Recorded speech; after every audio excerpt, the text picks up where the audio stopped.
Dear student, তোমালোকে অসম পুলিচৰ হ'ব লগা যিমানবোৰ পদ আছে এইবিলাকত হয়তো নিশ্চয় এপ্লাই কৰিছে।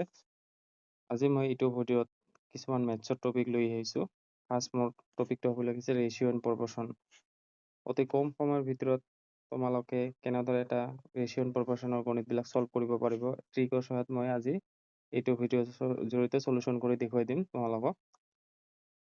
নিশ্চয় ভাল পাব ভিডিঅ'টো, চাই থাকক।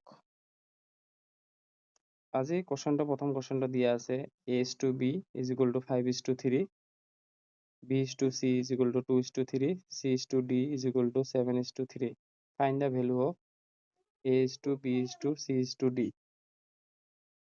মানে a:b ৰ মান দেওয়া আছে আৰু b:c ৰ মান দেওয়া আছে আৰু c:d ৰ মান দেওয়া আছে। আমাক বাহিৰ কৰিব লাগে a:b:c:d। এইটো গণিত অতি কম সময়ৰ ভিতৰত তোমালোকে কিদৰে এইটো সলভ কৰিব লাগিব আজি এইটো ভিডিঅ'ৰ জৰিয়তে দেখুৱাই দিম। প্ৰথমতে কাম কৰি লওঁ, a:b:c:d লিখি লৈছা চবে। তাৰপিছত এক কাম কৰা, ইয়াতে যিমানবোৰ মান আছে a:b ৰ মান, b:c ৰ মান আৰু c:d ৰ মান বোৰ বহাই দিয়া। a:ৰ মান কিমান দিয়া আছে, a:b ৰ মান 5:3 বহাই দিলো। b:c ৰ মান কিমান দিয়া আছে 2:3, এইটো বহাই দিলো। তাৰপিছত c:d ৰ মান কিমান দিয়া আছে 7:3। এইটো মান বহোৱাৰ পিছত তোমালোকে ইয়াতে এটা কাম কৰিব লাগিব। ইয়াতে যিহেতু c আৰু d এইবিলাক ব্লেংক হৈ আছে, এইবিলাকত যিটো ওচৰৰ সংখ্যা এইটো বহাই দিলে হ'ল। যেনেকে ইয়াত 3 আছে 3 বহাই দিয়া, ইয়াত 3 আছে 3 বহাই দিয়া। তাৰপিছত ইয়াত 2 আছে 2 বহাই দিয়া, ইয়াত 3 আছে 3 বহাই দিয়া, ইয়াত 7 আছে 7 বহাই দিয়া, ইয়াত 7 আছে 7 বহাই দিয়া। এতিয়া একো কৰিব নালাগে, এইকেইটা পূৰণ কৰি দিলে তোমালোকৰ এনসাৰ বাহিৰ হৈ আহিব। কিমান হ'ব 5 2 গুণ 10, 10 7 গুণ 74 হয় 70। তাৰপিছত এতিয়া কিমান হ'ব 3 2 গুণ 6, 6 7 গুণ 42। এইটো পূৰণ কৰিলে কিমান হ'ব 3 3 9, 7 9 গুণ 63। তাৰপিছত এইটো পূৰণ কৰিলে কিমান হ'ব 3 3 9, 3 9 গুণ 27। ইমানখিনিয়ে আছিল। এনেদৰে তোমালোকে এটা ৰেচিঅ' এণ্ড প্ৰপৰ্চনৰ গণিত ট্ৰিকৰ সহায়ত তোমালোকে সলভ কৰিব পাৰিবা। এতিয়া ইয়াৰ এনসাৰটো কিমান হ'ল 70:42:63:27।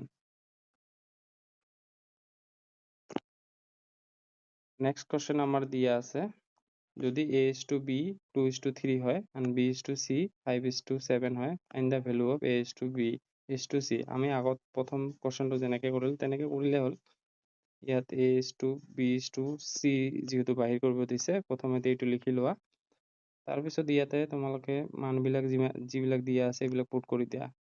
a:b ৰ মান কিমান দিয়া আছে 2:3 and b:c ৰ মান দিয়া আছে 5:7। লিখাৰ পাছত ওচৰৰ সংখ্যাটো বহাই দিয়া। 3 আছে 3 বহাই দিয়া, 3 আছে 3 বহাই দিয়া। তাৰপিছত ইয়াত 5 আছে 5 বহাই দিয়া। তাৰপিছত এইকেইটা পূৰণ কৰিলে হ'ল। কিমান হ'ব 5 2 গুণ 10, 3 5 গুণ 15 and 3 7 গুণ 21। এনেদৰে তোমালোকে এনসাৰ বিলাক বাহিৰ কৰিব পাৰা অতি কম সময়ৰ ভিতৰত। তাৰপিছত নেক্সট কোশ্চেনটো আমাৰ দিয়া আছে, যদি a:b 2:3, b:c 5:7, c:d 3:10, তেন্তে এইটো সেম কোশ্চেন এক নম্বৰৰ নিচিনাই কৰা। প্ৰথমতে a:b যিটো বাহিৰ কৰিব দিছে এইটো লিখি লোৱা। a:b ৰ মান কিমান দিয়া আছে 2:3, b:c ৰ মান দিয়া আছে 5:7, c:d ৰ মান দিয়া আছে 3:10। ইয়াৰ ওচৰৰ সংখ্যাটো আছে যিটো যিটো সংখ্যা আছে তোমালোকে লিখি দিয়া। 3 আছে 3 লিখা, 3 আছে 3 লিখা। তাৰপিছত ইয়াত 5 আছে 5 লিখা, ইয়াত 3 আছে 3 লিখা, 3 আছে 3 লিখি দিয়া। 7 আছে 7 লিখা। এতিয়া এইটো পূৰণ কৰিলে হ'ল 5 2 গুণ 10, 10 3 গুণ 30,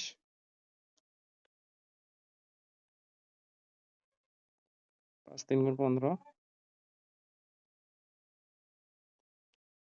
এনেকৈ পূৰণ কৰিব পাৰে। 3 3 9, 9 5 গুণ 45, 5 9 গুণ 45,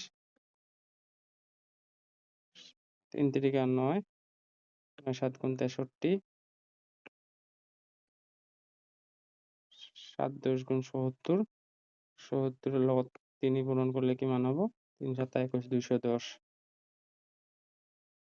এনেদৰে তোমালোকে অতি কম সময়ৰ ভিতৰত কোৱেশ্চন বিলাক সলভ কৰিব পাৰিবা। লাষ্ট এটা কোৱেশ্চন দিয়া আছে আমাৰ আজি 4 নম্বৰ কোৱেশ্চন।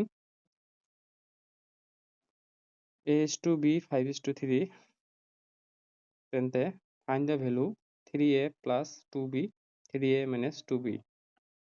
ইয়াত প্ৰথমতে a ৰ মানটো দিয়া আছে, তোমালোকে 5 লিখি ল'ব লাগিব আৰু b ৰ মানটো দিয়া আছে 3। এতিয়া তোমালোকক সলভ কৰিব দিছে যে 3a plus 2b, মানে 3a plus 2b divided by 3a minus 2b। এর মানটো বহাই দিয়া, এর জায়গাত এর মান বহাই দিয়া, বির জায়গাত বির মান দিয়া। এর মান কিমান দিয়া আছে 5, তাহলে 3 পূরণ 5 প্লাস 2b, বির মান কিমান দিয়া আছে 2 into 3। তলতো সেম কাম করা, এর মান বহাই দিয়া, 3 পূরণ এর মান কিমান দিয়া আছে 5 মাইনাস বির মান কিমান দিয়া আছে 3।